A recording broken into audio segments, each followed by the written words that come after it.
Welcome back to another episode of Haas Talks, the road show, and not too far from the house, the Hacienda this week. We find ourselves at Port City Raceway with AJ Burns. AJ, before we get into this talk of everything that we're really here for, the beef and potatoes, let's talk about the side dishes, the corn real quick. For people that don't know, what's your background in racing, a brief synopsis of where you've been, where you come from, and how you got started in motorsports?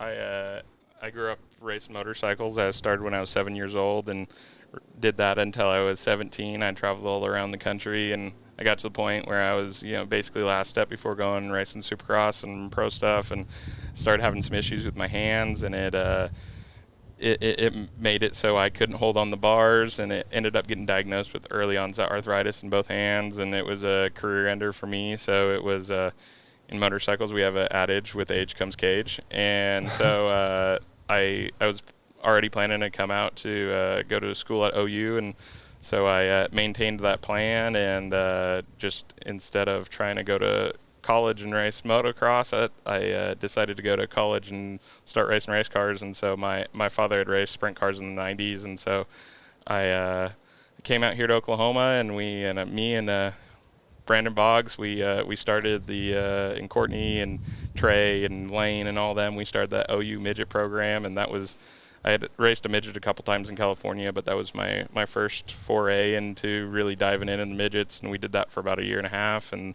then I took off and did my own program for 4 or 5 years, and wasn't until then we had the Honda midget program, which, as anybody who raced a Honda midget, it's you have a lot of highs and lows, and we had a lot of lows with a couple highs to keep us on, on the pipe, and we did that until about COVID time, and the neck brace deal really started taking off and took up a bunch of my time, so we kind of put the racing program on hold, and I also kind of got burnt out on midgets and just maybe wanted to go do something different. So we've worked really hard for the last 2 years to get the neck brace and the safety company off the ground, and then we also just bought a 410 sprint car, putting a 410 sprint car together, so go run some non-wing and breaking some wing news stuff. Yeah, we're breaking news. Get married and buy a sprint car. Yeah, which the wife is not enthused with. She likes it better when I'm not racing because I'm safe, but I told her that's why we made a safety company, so we can go try and still get to go do what's fun, but be a little safe while we're doing it. So let's talk about the Meru Safety, right? Am I saying it right? Meru Safety. Meru. As long as it's like 4 letters and you're with a fancy M in the front, we'll call it good. So where does the name come from? So we actually had a different name with another company that we were with. This has been like 6 years in development, and for 4 of those, it was going to be named another name. We had a licensing deal with them, but one of the things was if we ever sold the company, we couldn't sell the name with it, and that was going to affect a long-term value of the company. We couldn't sell a brand, and so at the last minute, we kind of had to change names, and it was last summer. And so when I was in business school, one of my classes had us watch a documentary called Meru, and Meru is a mountain in the Himalayas. It's supposed to be like the hardest mountain in the world to climb. You have all these guys that are like Sherpas on Everest and get paid to go up Everest 20 times a year, and they couldn't make it up Meru. And so we had to watch this video and a documentary in class. It's awesome if you ever have a chance. I think it's on Prime, and great documentary, but it really showed like the importance of like finding a mountain you want to climb in the world and then going out and doing it. And like starting a business, like if you don't have that thing you're super passionate about that keeps you driving, it gets really hard, and so you're going to quit.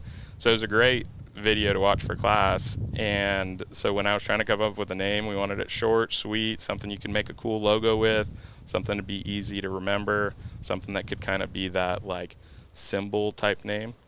And so I really liked a bunch of the Japanese branded names.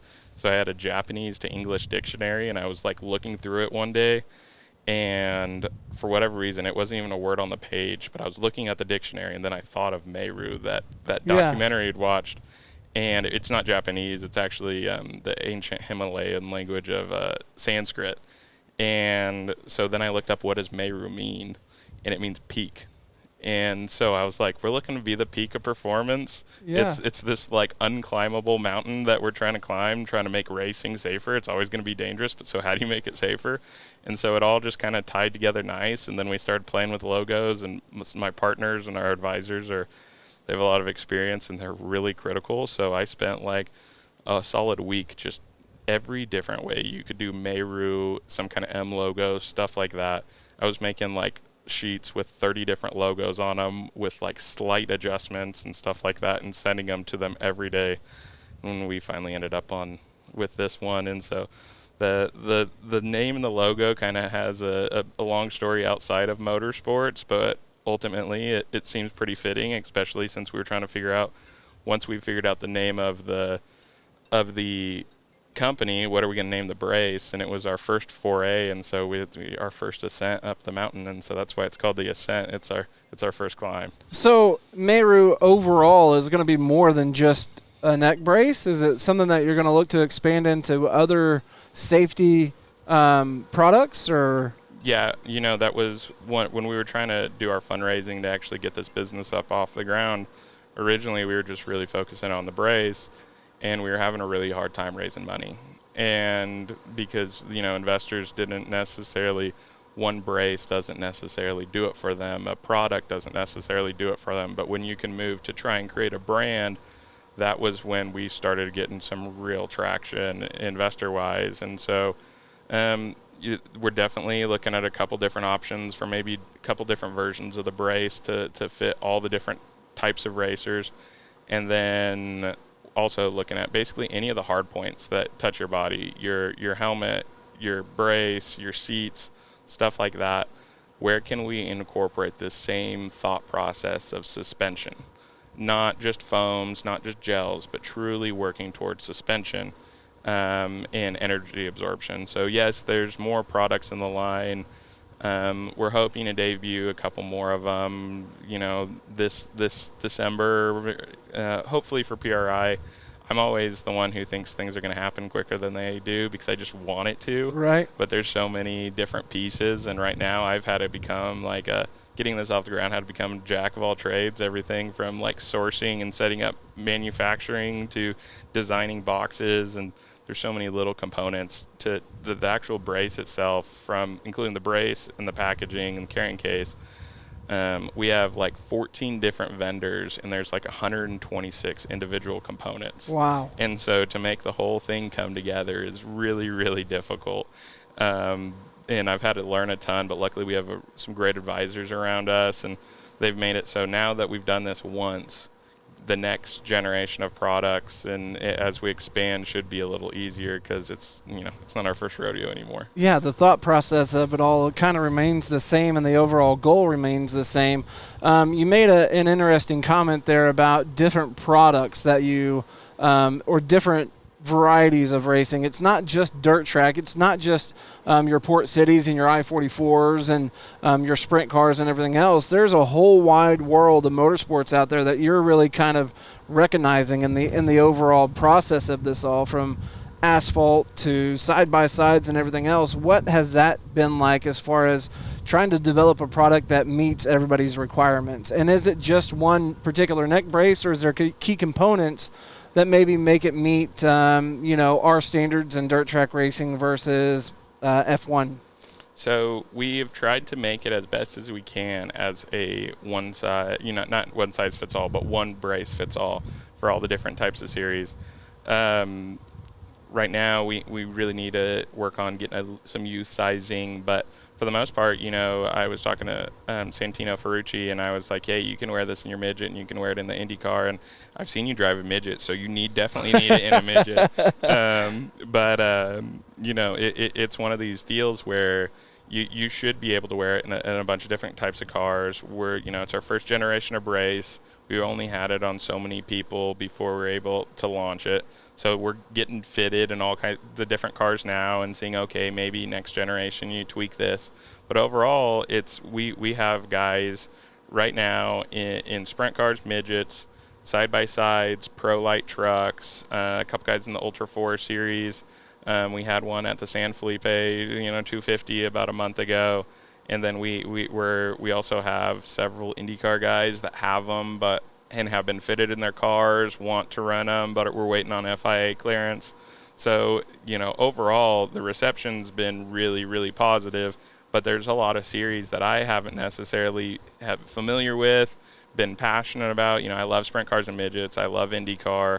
Open wheel stuff is where my bread and butter, but I didn't even know what the Ultra 4 series was 3 months ago. And now it's one of our biggest buyers are from those off-road guys. So it's trying to learn as fast as you can, being open to everyone, basically anybody, as long as you got 5 or 6 point harnesses in your car. Let's see if we can make it work for you guys. I know we just got set up with Travis Pastrana, and he's wonderful because he runs so many different types of cars that he is, an awesome test person. He said, I even if you paid me right now, I don't have enough time to be like a spokesperson for your brand, but I'd love to use it, and I can use it in so many different types of cars and give you some great feedback. And if we're ever close, you come get some videos with me and stuff like that, but I just don't have time to be a spokesperson. And I was like, that's totally fine, Travis. Just give us feedback on what you think. And so he's I know he was running it in a side-by-side, and then he's going to go run it in a, nitro boat, and then it'll be in rallycross. And so, it's cool. I know there was a couple cool things when we spent a lot of time on this carrying case. Right. Because the other races don't come with one. Right. And if they do, it's a little drawstring bag. And I loved goggle bags when I raced motorcycles, and I was like, I want something like a goggle bag for our neck brace. And so when Will Power took his brace to Texas with him, it clicked in my head just by he didn't get it until the day before he was, need to leave for Texas. And then he took it with him to the races. And I was like, man, he checked our brace in our bag with him to get on the plane and stuff like that. And that was really cool. And then last week we were watching the Flow race from out on the West Coast, and when Jake Andreotti won, and seeing him get out of the top of the car and see the brace on the back, and those are when things start really feeling real. Getting the braces out the door, that first shipment was cool. Then some of the names that we've that have wanted to run the brace, that's been cool. But seeing guys hop out in victory lane with the brace on the back, that's been one of the coolest things for me. That's whenever it starts to kind of come full circle. The other thing that I find very interesting about what you guys are doing, and the reason why I kind of stand behind it and seeing where you guys have come from and what you're doing, is the actual involvement with the racers. You're not out. Yes, you're a for-profit business.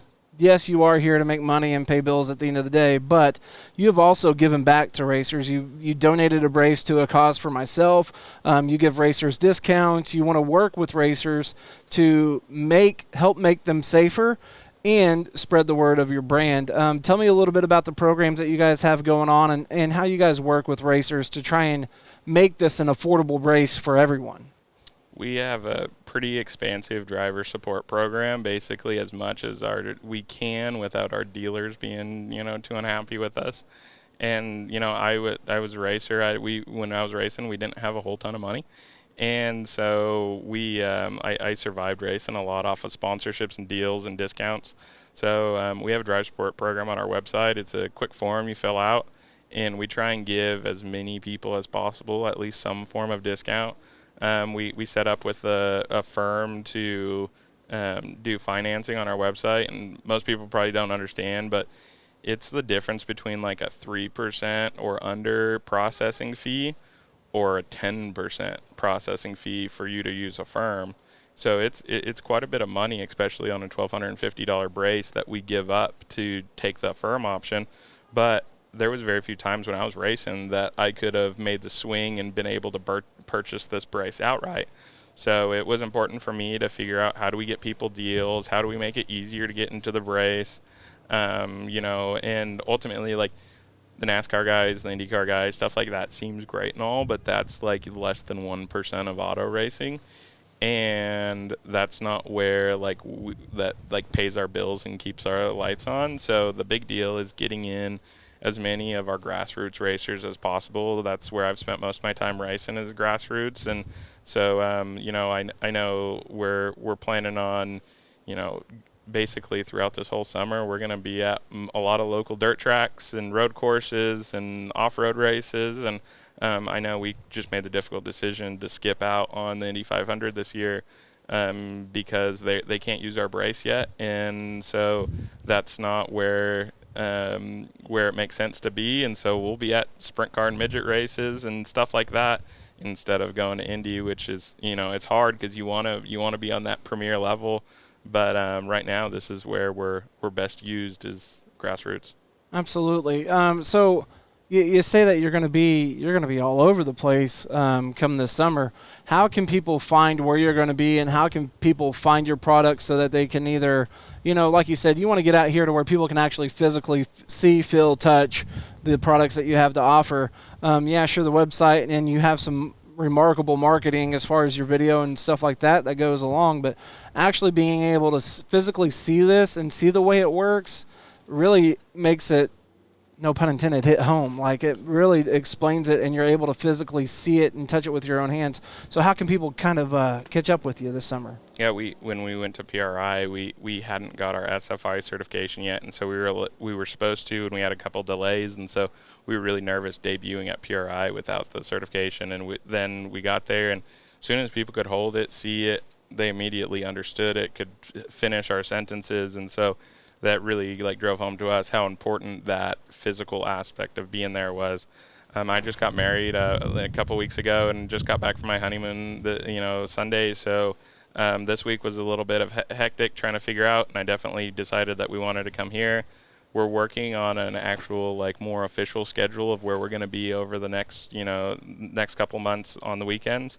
But we'll start posting on social media the week before, normally Wednesday before, where we're going to be that weekend. And then we might also start doing a monthly post, a schedule of where we're going to be at, so people can prepare ahead of time. I know sometimes if you're not planning on being at a race, but then you see we're going to be there, and specifically it's a big purchase, it's a lot of money, you want to go and hold one. So we'll try and get out a schedule a little ahead of time so people can come see us on social media, any form of social media. It's just Meru Safety, and then on our website is meru-safety.com. Okay, so that's where they can find it. Now, if they come out to the races and they find you, they see this brace, and they're like, I've got to have one right now, they're ready to buy today. Is it something that they can take home today, or is it something where we're going to drop ship it to you to where you have everything is straight from us? I know we brought 7 braces with us tonight, so if you we can sell braces at the track until we run out, and then if we run out, then we'll ship it to you on Monday when we get back to the office. We're set up at all the tracks to be able to do on-site sales and try and help as much as we can. I know we had a couple tracks in series that recently, like you guys did here at Port, mandate the 38.1 and have to be in certification. So I know I reached out to Shane and you guys to try and offer some kind of discount. I know a lot of people were scrambling, and I know no matter what brand you were buying, it's an expensive buy. And so, just trying to help out and get people, discounts. Some of the races we'll be doing some promos at the races, maybe get a free hat, shirts. We're supposed to be getting shirts in, just give you a little extra at the races. The races are where we're happiest at. I like it being out here a lot better than being in an office. So definitely try and drive some sales, and more than anything, just work on the education side. I know it's different. I know it's new. I know people have a lot of questions, and if anything with safety, we totally expect it, and I'm totally cool. You can ask me any question you want. There's no such thing as a stupid question. We worked really hard on the shock on this brace, but I still know a lot of people look at shocks, even on the race cars, as black magic on how they work. So I will answer any question you want, and even if it ends up not being, what works for you guys, you can just work on the education side and make people as comfortable as they can with what we're doing, and also try and let people know it's not some big company trying to, this isn't a marketing campaign. This isn't us trying to rebrand a stale product or something. We spend a lot of time, and we're just racers, and we wouldn't put anything out that is, it isn't what I feel the best. And it's like we were talking about doing different products, and we won't put anything out unless we think we can be at the top of that product. We're not just going to fill it with, we talked about maybe doing suits and gloves and stuff like that, but I don't think there's anything we can do better than anybody else is. And if we can't be better, then we're just not going to do it. Well, that's what it's all about. Racers supporting racers, racers making sure that racers are safe. It's Meru Safety. Find them. Check these braces out. I'm telling you, everybody needs one. I appreciate it, Haas. You've always been a big fan of whatever we've done, and definitely appreciate it. Thanks, buddy. Appreciate it, Haas. Performance Electronics, custom electronic solutions. From design to manufacturing, let us put your ideas in motion and become your company's full-service electronics manufacturing experts. Performance Electronics.